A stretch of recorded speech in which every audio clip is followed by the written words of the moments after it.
frapantan podatak. Kad je car Murat umira, umro je na ruke sinu Bajazitu. Zadnje riječi su mu bile: ubijte mi Đoka Koprivića. Ti si moja ljubav prva. Ljeposava, ispred kuće 10 metara drva, ti si moja ljubav prva. Ljeposava, ispred kuće 20 metara drva. 20 metara. Ko će to iscijepa su?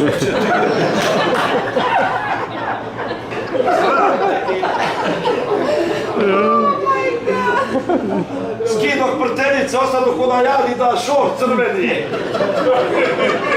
Sam prije budu sve udra ja kaj svaki junak u čožu. Pa Ravija, to je Ljeposava!